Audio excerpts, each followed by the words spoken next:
You're listening to the Evolving Truths podcast, featuring mother-daughter hosts Shannon Day and Alexis Ray, where honest and vulnerable conversations about personal growth create a connection between all of us. You're invited to experience the transformation that occurs when we allow the truth of who we are to evolve.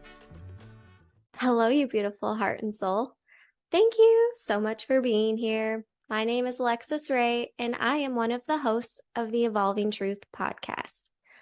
With me is Shannon Day, aka my mama. Hi, Mom. Hey, Lex. For a minute there, I thought you were going to take introducing me as your mama out because you did my name first. And I was like, wait, I don't get to be mom anymore? You are always Mom. Okay, thanks. Remember when Reggie said that you always see the people the way that you see them until you give them a reason not to see them that way? I'm never going to accept any reason to not see you as my mom. Okay, noted. But sometimes I got to remember to say your name so people hear it. That's funny. I like it. How are you doing today, Booze? I'm doing really well. How are you doing? Are you feeling better? Oh, We haven't talked actually in a couple of days. How's headache and all that stuff going? Part of the healing process is letting myself believe that I actually need to heal instead of just thinking that I'm making something up in my mind or that I'm putting limits on myself. Like, you should be able to push through everything. And the concussion last year and this migraine spell is just such a humbling reminder that we don't have to do that and that it's okay to rest and that recovery is important. The past few weeks have definitely still been mentally and emotionally challenging. Physically, I've been stringing together some good days. Today, I'm feeling pretty clear-headed, which is nice. I'm finding the boundaries. Every day I do a little bit more and then measure my recovery. So I'm grateful that is what it is. Yeah. How are you doing? Glad you're making improvements. Thanks. I'm doing well. My body feels good for my 55K, so that's nice. Good. I selfishly love that you live in Arizona because Mama may be coming out sometime in January, beginning of February, because being able to train outside and here in Colorado, I'm not always a cold weather kind of runner, and I'm even less of a treadmill runner. So love that you live in Arizona and I'll have some training grounds. So that'll be fun. Yeah, girl, come train. Yeah. Okay, cool news. Reggie D Ford is back. Whoop, whoop. Hey, yay. Thanks for having me back. I feel honored. Our pleasure. Reggie, how are you today? I'm doing well. It is a beautiful day. I'm about to go teach yoga to some young kids and then do some yoga and watch some football. So it's a good day. Sounds like a great day. Yeah. I'd love to go do some yoga. Maybe I'll put that on my schedule today too. There you go. Yeah. That's some cross training. There Yeah. you go. Maybe some gentle movement will be how I start today with my training. Yeah. We are so excited to have Reggie back. If you haven't been able to listen to the first episode when we visited with him, we invite you to go back and listen to that. Reggie is with us as the author of the best-selling book, PTSD, Perseverance Through Severe Dysfunction, Breaking the Curse of Intergenerational Trauma as a Black Man in America. Mom, I know you have points in the book that we did not get to talk about last time. Let's go. Okay. Lexus sent me this book. I was like, Mom, hey, we're going to have him on our podcast and you need to listen to his book. I've read it twice. I am so thrilled that Alexis met you, that she learned about your book, and that I had an opportunity to hear your experience. You shared so vulnerably.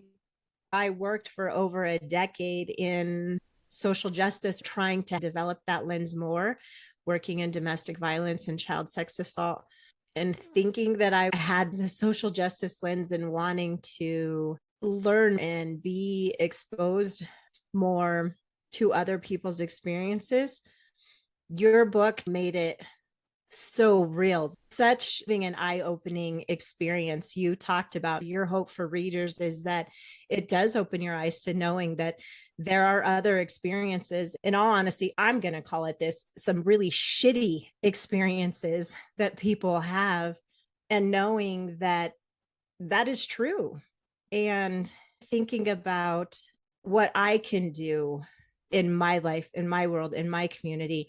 How can I continue to make a difference and make a positive change? So I just thank you so much for writing it. And I am so thrilled that we get to have you here with us today.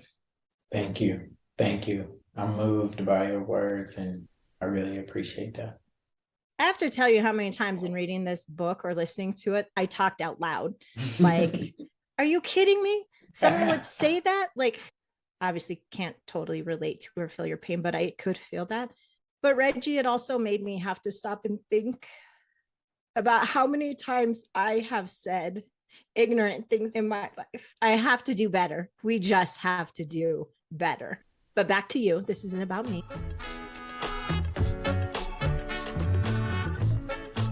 Reggie, your awards. You've got a bachelor's degree in economics from Vanderbilt, your master's degree from the Owen Graduate School of Management at Vanderbilt. You've got tons of awards. And not only these awards as an adult, but you had awards in high school.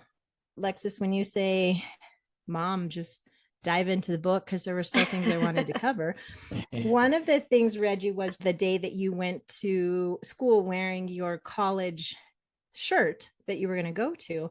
And one of your coaches looked at your shirt, and you say, with a perplexed look on his face, and he actually said to you, "Oh, you're smart." Mm-hmm. Yeah. So after I've been at the school for 5 years, so the school was 7th through 12th, and I had started in the 8th grade, and I had this coach for a number of years through a sport. And yeah, he said that. And that was, it was just disrespectful. It just felt very disrespectful, because I had put in a tremendous amount of work overcoming the stereotype that was placed on me when I walked through those doors the first day of 8th grade.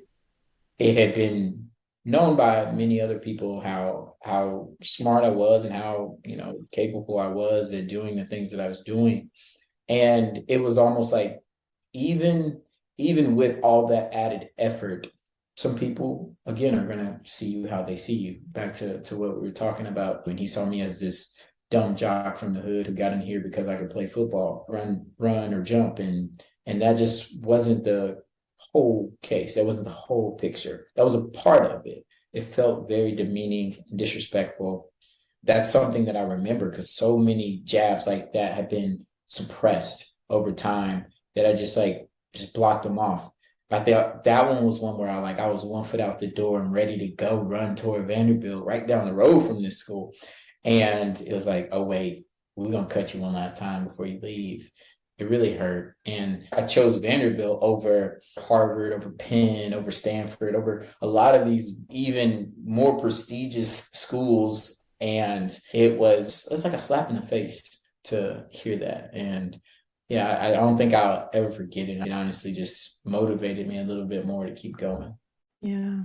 To be so strong academically and a strong athlete, student athlete does come first, or the words are in that order. But being smart sounds like it's been a part of who you are. The way that you describe observing the world as a young child, you were more than just book smart. To have someone in your life for 5 years, however long this coach was around you, to have that huge piece of yourself not even known or acknowledged. It's like, wow, am I really just X? No, I want to be X and Y. Mm-hmm. Yeah. And the funny thing is, you say student athlete, the school, its motto or ideal student is gentleman, scholar, athlete. And so prioritizes gentleman before scholar, then athlete. And I had won that award multiple times while I was at the school. And everybody's present for that. And you see, gentleman, scholar, athlete of the year. And this is the award for the school. And again, people just see you where they see you. Being smart, I'm glad you brought that up. It's been something that I've been proud of, but also something that like really hurts, just to be known as the smart one, because I've been told by different people in my immediate family that there are no good qualities about me other than I'm smart. And I feel it's a projection of how they feel and the hurt they've endured. And to cut at me, it's like, you're not a nice person, you're not this and not that. And I honestly, I resent that, because I don't think the people who've said that know me as well as they should. And so even like hearing you're smart sometimes hurts. And that's a tough thing to deal with. Reggie, you just mentioning your family having a hard time with those transitions as you've gotten older. And I know we talked about that last time, like the ripples that we send through our lives as we heal. It really makes me think of the perspective we get when we step outside of our lives and we recognize, I don't actually just want to be that. I don't just want to be this expectation, this thought, and coming together as our whole self, I think, is part of the healing process. And the vulnerability through the book and the telling the stories and all of these pieces. I know you and I talked about it in one conversation. I don't know if it was a phone call or whatever, but you said it was getting to present your entire life to the world. And there were people that were close to you that had no idea. It was like a shock to them that you had these stories. Definitely. Yeah. It was people I had known for 10, 20 years who were learning new things about me, people who were very close to me. I think my wife definitely learned some things in the book. And if my parents, I don't think they've read it, but if they read it, they would learn a lot of things about me through it. Your response, Shannon, I really appreciate that. It warms my heart to know that you're able to admit that you probably have done some of these things, because the unawareness, not even that that you probably know some instances, but the unawareness around things. But then to have the openness to use that as a way to start to learn, to start to understand, to start to become aware is something that I think has helped with those people around me when it's related to me or just related to anyone and anybody. And I think that's the true mark of empathetic and compassionate world, where you don't have to experience those things, but to know, to hear about it, to know about it, and then to actually, care, to give a shit is where you want people to be. And I think that's what has helped with so many people in my life. It's to give a shit. Oof. Yeah. Yeah.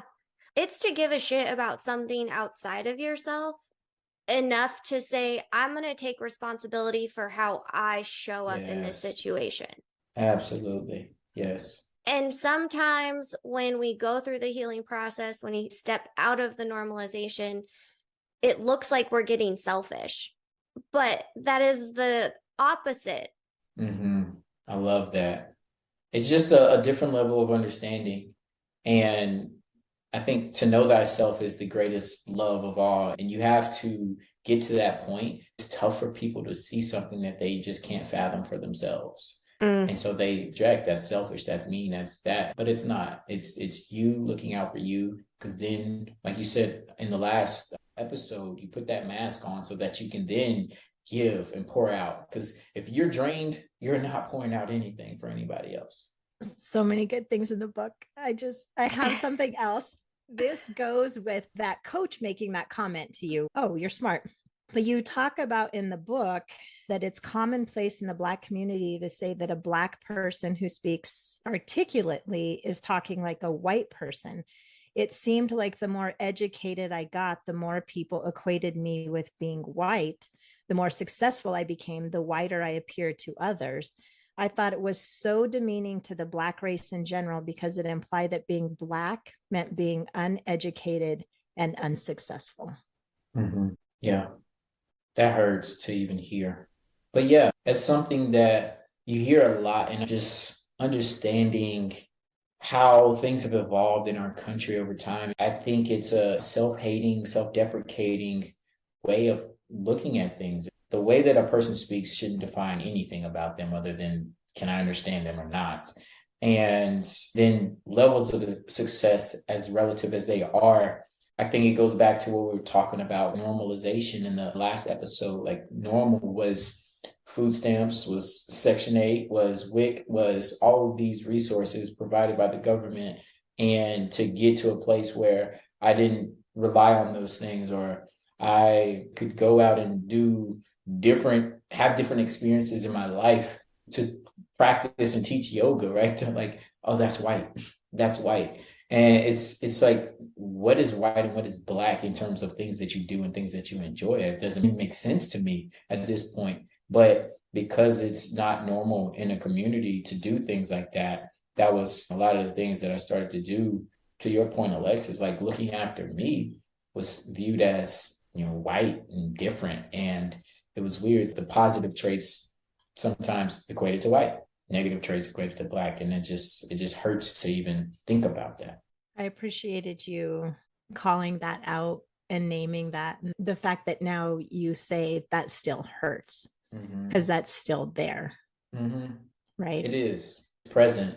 And I think it's part of the systemic part of society. There's studies and things done where you take a 2-year-old kid when they're able to point and, blabber, and they'll point to something and says, the black kid is the bad one, white kid is the good one, this Asian kid is the smart one. And they do that from an early age. And so these are things that are programmed in our brains from then, from the media, from the things that we hear, from all of that. And that's the sad part. It's like, oh man, you don't even have control over that thought. I don't even have control over that thought. That's been ingrained in my psyche. And that's the tough part. Asking ourselves about those things that are ingrained was the beginning of my awareness.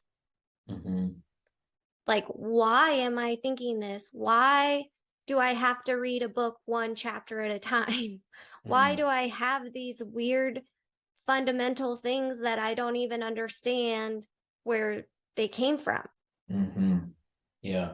Part of my yoga practice is like awareness. Meditation and mindfulness is awareness, because when you become aware, then you can start to make adjustments. And so like one of the early things that people tell people to do when it comes to bias, stereotypes, and things like that is the implicit bias test, right? See where you land. Because for someone like I've taken all of them from, fat and skinny, black, white, able-bodied, disabled-body, like all these different things. And I'm surprised that where I am on it now, and I think it's just a little bit more awareness there. But for black and white, it's like there's 75% of all people have a prejudice toward white versus black.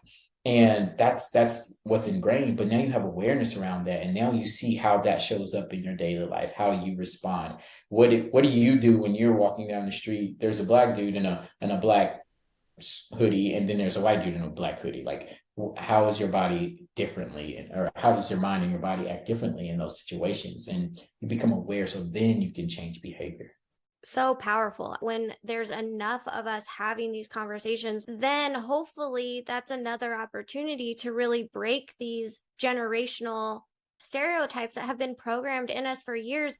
And it's the right conversation at that exact moment in time of like, hey, come join us because we care enough to move the needle. That reminds me of pictures of, let's say, the Black Lives Matter movement, or social unrest in 2020. Let's go there. Take a picture from a march or whatever you have, and then take a picture from 1966.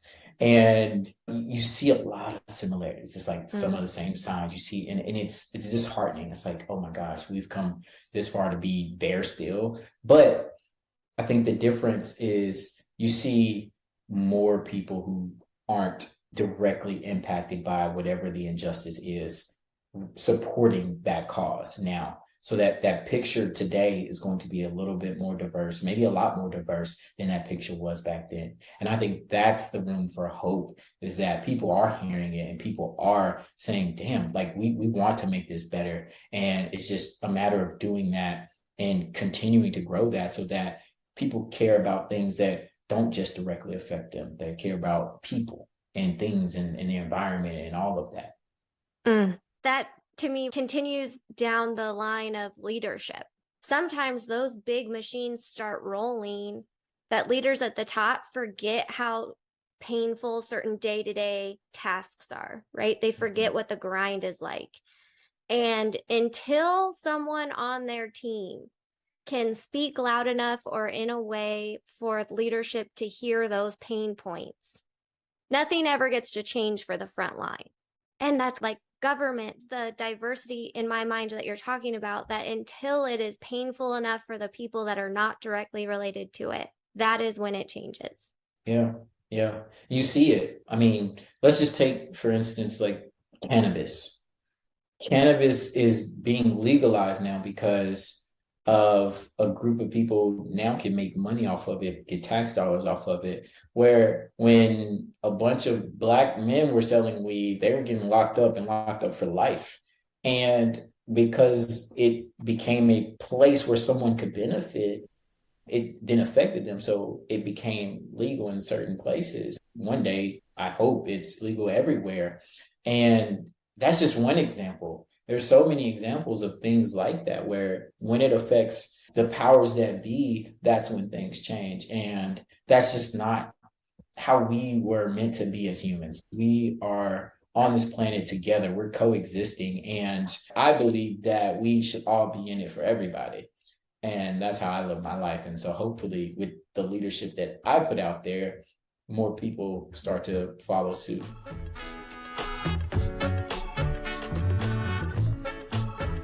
Okay, Mom, bring us back. Bring us back. You reference trauma, and really what you speak to is our responsibility is to deal with our trauma, and how often it's placed on us, and sometimes as kids in a relationship with a parent, where we're expected to understand and deal with their trauma, or in a relationship. And speaking of relationships, let's just name Katie right now. I mean, we've not met her. You speak about her in the book. You talked about it the last time we were together, that she had talked to you about therapy, and you were like, okay, probably mostly going because your girlfriend wanted you to go, or friend. I don't know if you guys were dating at that moment or not. And then you find out she tells her best friend, and you're like, nope, not doing it. And it was another, if I remember correctly, you said 7 years. Yeah, I think it's about 7 years, probably more. That you were dealing with and going through your stuff in your way, with her still standing there alongside you. I can't imagine that was the easiest thing for her to be going through. I can't speak for her, but I'm probably not. I don't know if I've always, or if I still am a pleasant person to be around at times. But no, she has a tremendous level of understanding and patience. And I think that was one of the things that drew me to her the most. Her knowledge about things, her awareness, and her action was that patience, and sitting in it and allowing me to sit through it. My childlike behavior when I'm upset is to just shut down, silent treatment, all of that. And she just has this way. She's a pediatrician, so she just knows how to talk to child like me when I'm in those states. And it's like one word.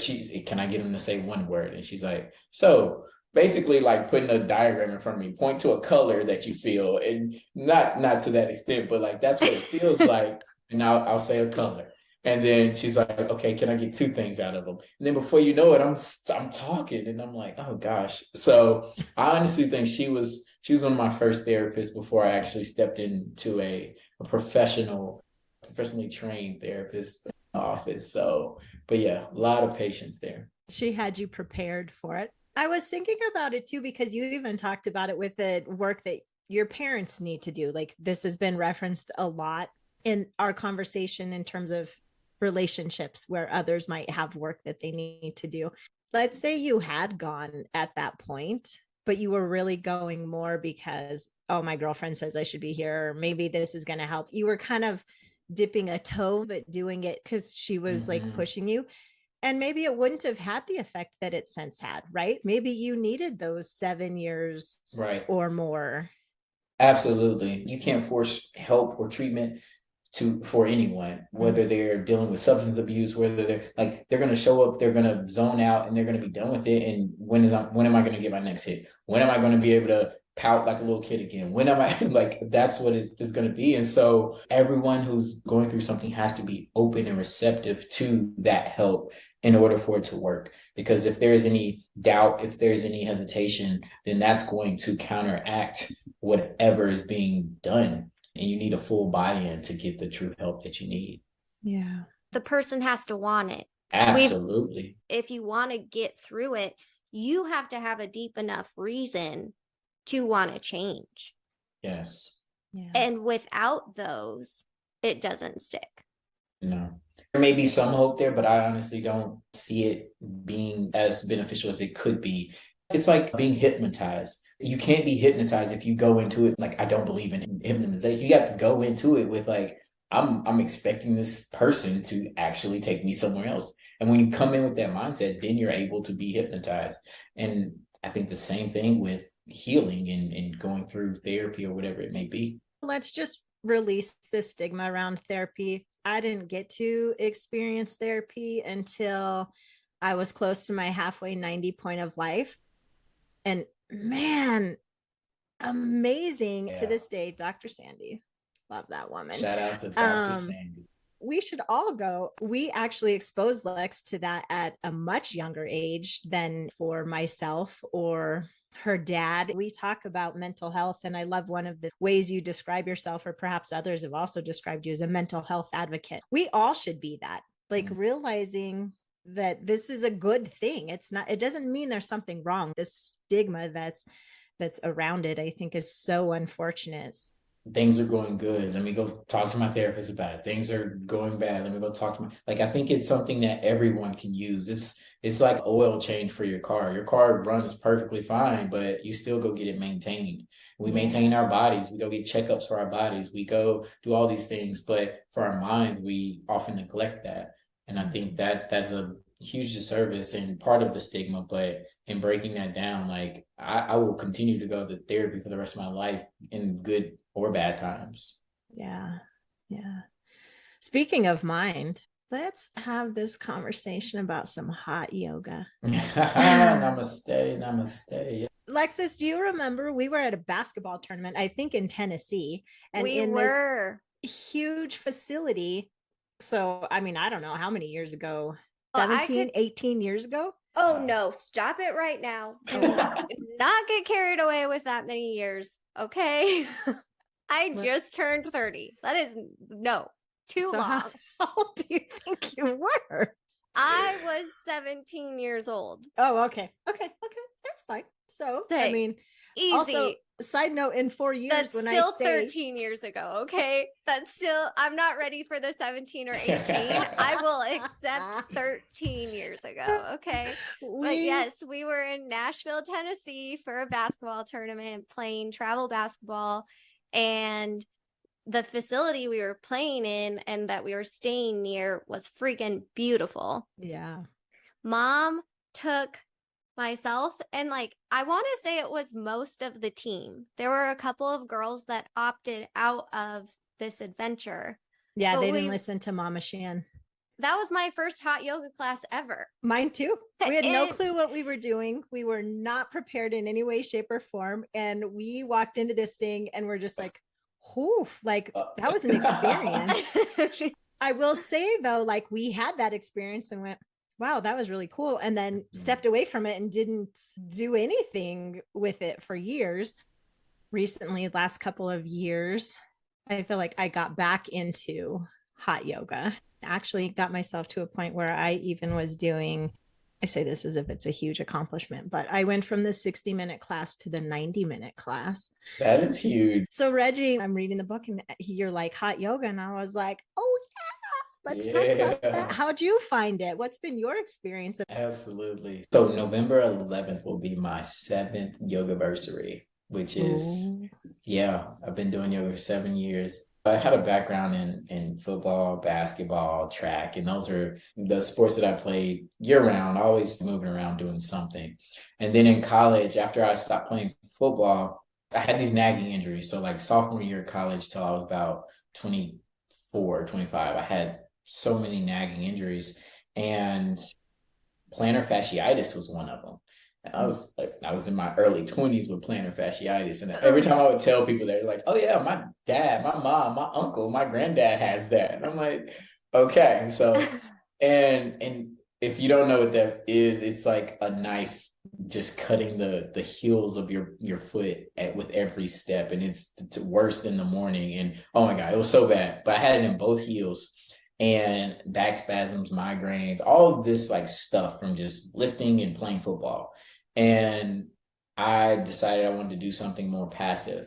And so I looked at Aikido, which was a form of martial arts, but the training was very passive. It was nice. I liked that, but it was some of the poses that I had to hold were hurting my feet and everything else. And so I just decided one day I was going to walk into a yoga studio. It was hot yoga of East Nashville. And I walked in and I had worked out that morning too. And I did like upper body triceps and all that. And so downward facing dog was like a workout for me. I was just shaking. I was like, I did not expect this. And one of my former teammates was literally right next to me. He was laughing his butt off because he had been doing yoga for some time. And after I came out of there, I felt like I had jumped in a swimming pool. Like I was so sweaty, but I felt good. And I felt clarity, and I think I cried. And I had so many things going on. Like full transparency, I was aroused, I was crying, I was sweaty. Like it was a whole bunch of different things. And I was like, what is this? Like, this is a huge release. And so I decided that I was just going to stick with it. I did 2 weeks straight. It was like an intro course or intro package. And after that 2 weeks, my plantar fasciitis went away in both heels. And I had done everything in the world to get that away. And that 2 weeks did it, and it's never come back. And so I've been committed to my yoga practice ever since, just for that alone. But so many more benefits that I've gotten out of it spiritually. Yoga in general is great. Workouts, great for mindfulness. And yes, it's been life-saving. I love that you said, I decided to try something a little bit more passive. And then the first class you go into, you're like, I'm shaken, even if you had done a workout that morning. But yoga to me is probably one of the hardest forms of working out, sometimes physically, but that mental piece that you just talked about and emotional, boy. Yeah. If you haven't cried through a yoga class, am I right? Am I right? It is, yes, you will feel all the feels. So in my classes now, I talk and I tell stories and things like that, which sometimes evoke emotion. But even if you don't have that, like you're just moving through the postures and you're opening up different parts of your body where trauma's locked, where pain has been locked in, that alone will make you feel something. And yeah, it's so amazing. Other than healing your body, at the time that yoga came into your life, I know last time you kind of mentioned mid-20s was when you were waking up to some of that awareness and really starting to feel these trailhead triggers pop off. With yoga at that time, was it a savior? Was it a way to channel things towards healing? Yeah, good question. It felt safe. And so I think that I craved safety and comfort, and it was that for me. It was a place where I did a lot of healing, because for parts of practice, if there was no music, if there was no one talking, or even if I just tuned all that stuff out, then I would be sitting there with my thoughts.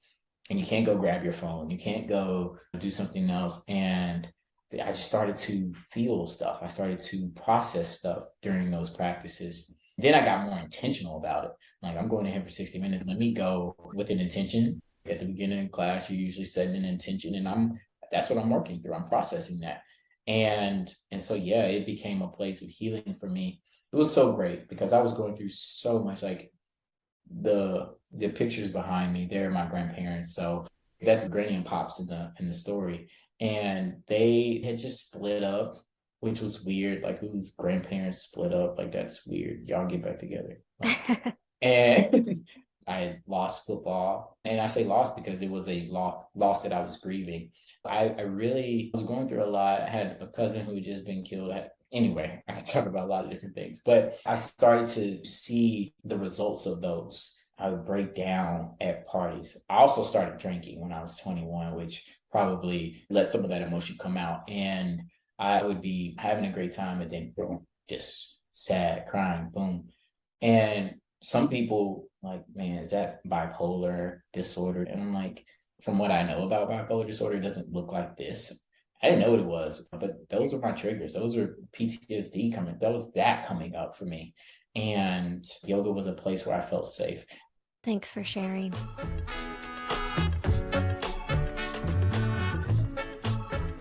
I got a question for Shannon. I'm curious, you said the book wouldn't be one that you would pick up and read. Is there something about it that's important? Because if people who were in the field that you're in or who want to experience change like that, but what about it? I'm just curious. Yeah, I'm going to have to say this. I read a book once, and I rarely ever read a book a second time. I can watch a movie once, and then the second time I watch it, I'm like, oh, I didn't remember that. To me, it's like watching it the first time. For some reason, with shows and movies, I watch stuff and need to see it again. With a book, I'm like, oh, I remember reading that. So one, your book is one now of 3 books that I've read more than once.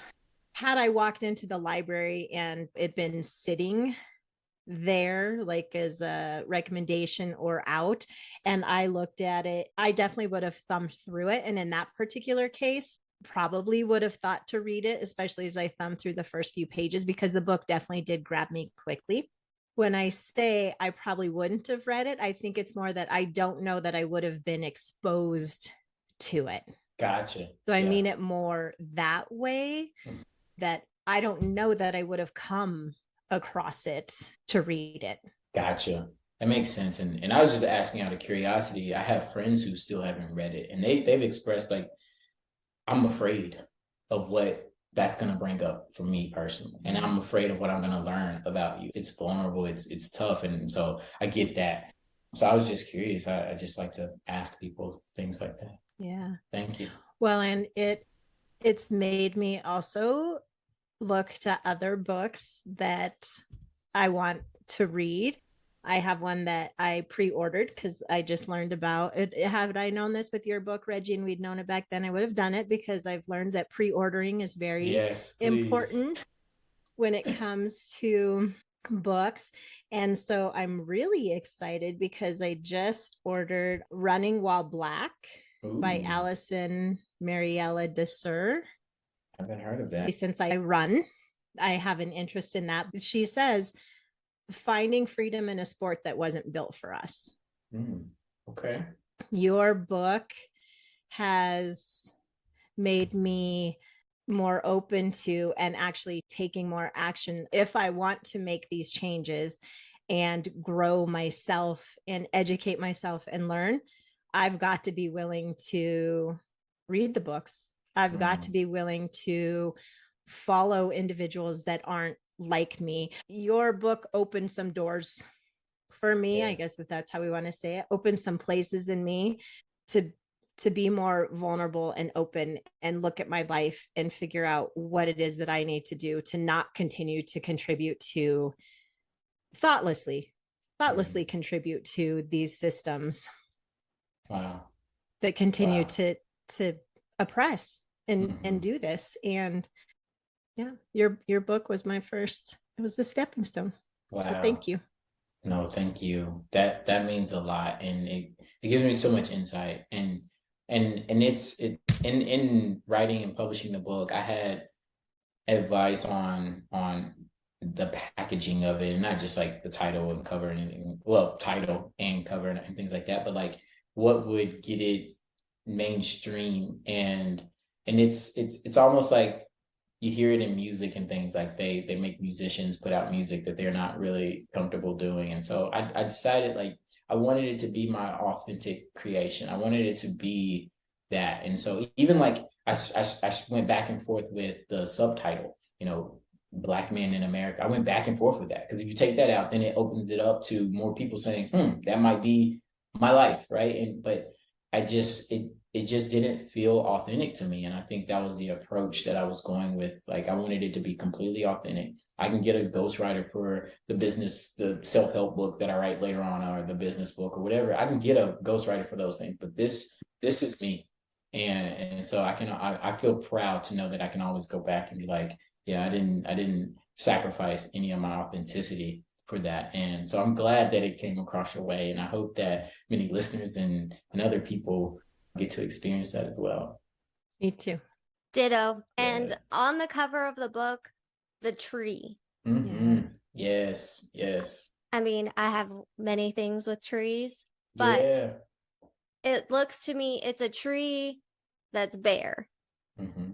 Talk to me, Reggie, about the tree that's on your book. So I had a graphic designer design that, and I had an idea in my mind, and he had played around with it, and he thought it ended up looking too cheeky, but I wanted a tree and a brain type of thing. And the tree ended up being the thing that stuck. I mentioned this in the book, where a tree with all of its limbs, with no extraneous limbs, signified a family tree, signified stability and security. And I never had that, right? I have, like, my parents were never married. My grandparents were never married. I have half brothers, I have half sisters, and like all of this stuff. And that was me wanting that craving that normalcy of the family that you see on TV, but it has no leaves on it. And I think that the curse would have been a tree with a bunch of broken limbs on the ground. And we're starting with a bare tree that hopefully produces fruit. And with breaking the curse, whatever I produce from that will fill that tree up. So I don't know, maybe the next book will have a tree with more leaves and some fruit on it. I just got shivers down my spine. Okay, Mom, any last things we want to be able to throw out from the book? I know you have many, and I'm sorry that we didn't get to talk about all of them. So many. It's okay. It's okay. Before you two started to talk a little bit about leadership and how you're living your lives, I know one of the things in conversations we've had, you guys have talked about is that desire to achieve and why you felt like you were needing to do it and how you've had to adjust for that in your own lives. And Reggie, you speak about that in the book. So it's there. Go get Reggie's book, PTSD by Reggie D. Ford. And you can read all about that. But as we speak about leadership with your company, when I went to learn a little bit more about you and your company, one of the things that I noticed on your website was you talking about beyond us and beyond today. And I wanted to provide some space here for you to speak to that. I feel like that's a great thing for us to end on, is hearing what that means to you. Yeah, so that phrase actually came during a conversation I was having with my best friend. And when we get together, it is just deep thought. It is deep conversation, kind of like today. And I remember where I was standing and everything, and I was like, it's bigger than us. Like, it's beyond us. It's beyond today. And I was like, wait a minute, I gotta go write that down. and so I wrote it down, but it's this sense of everything that I've ever done in my life, I don't feel was for me. I always had the dream of, like, I want to provide for every single person in my family. I want to buy mom a house, I want to buy dad a house. I want to have this whole big thing so that I could take care of so many people. And that was part of that mindset. It was bigger than me in this situation. Everything that I'm doing is beyond me. And then beyond today, well, me and my siblings, we're the oldest of that generation. We're the end of that generation in my lineage or whatever. And so everything is beyond that. So, like, what does the next generation look like? And I have nieces now. I have a bunch of nieces. And so they are the seeds of that. But then for me personally, I don't know what that next level is. Maybe it's a child. Maybe Rosie becomes president. That's my dog, if you didn't catch that earlier. But it's like the seeds that I'm planting today are hopefully going to produce some fruit that makes this world a better place tomorrow. And that's the same thing with the company, with everything that I do. Like, it's not about me, because our lives, like you talked about this, like, this is temporary. All of this is temporary. But I think legacy lives on far beyond our years. And so with the book, it's archived in the Library of the Congress. And so one day, some descendant or one of my great grandchildren is going to read that book and say, wow, this is where it started. This is why I go to therapy and there's no stigma around it. Like, wow, right? Something simple, I hope. And that's what it's about. It's bigger than us because, I mean, we'll be lucky if we live 100+ years, but that's still short in the grand scheme of things. And what can you do today that has that lasting impact? On that note, Reggie, where can anyone who listens to Evolving Truths find you?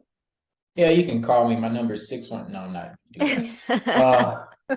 You can follow me on any social media. My handle is Reggie D Ford on all social medias. And then ReggieD4.com. You can leave questions, comments, reviews of the book, whatever you want. Just hit me up and I will get to it when I can. Amazing. Thank you so much for being here. Honestly, it feels like an honor to know you. It feels like an honor to get to spend this time with you. Well, the feeling is mutual. When I first started listening to the podcast, I loved the dynamic between the two of you. And I loved it. I loved the authenticity that came out of your stories. It was so beautiful. And so I'm honored to be the first male on the podcast. And I can't wait to hear the responses from it. Thank you. Thank you, Reggie. Thank you. Mama, anything else? No, I think I feel kind of like how I felt in my 55K when I hit that one aid station. I knew I was going to finish. And then I just had all this like emotion, and even that stayed with me probably a week or so after. I kind of have that feeling like, Reggie, thank you, because I feel like I'm going to carry this for a bit. And I love that. I'm so grateful to have gotten to have this experience and have you here. And we look forward to sharing you with the Evolving Truths community and others, and continue to see you grow. And we can't wait to meet Katie. Yes. She does not know what she's signed up for. Katie's going to be like, Reggie, what did you get me into? Yeah, I never told those women I'd talk to them. She has no idea. It's going to be great. Okay, well, thank you again for being here, and we'll be back next week. Wow, how cool. If Mom and I are totally your cup of tea, please like this podcast, follow the show wherever you're listening, leave a review, share this episode with someone in your life that you want to have a conversation with, because that is how we get to keep getting bigger and our branches keep growing and we keep evolving and our community gets to be more inclusive of everyone that resonates here. Until next time, please remember that life is beautiful and you create the magic. Have a good one. Connect with Shannon and Alexis in the Evolving Truths community by visiting evolvingtruthspodcast.com.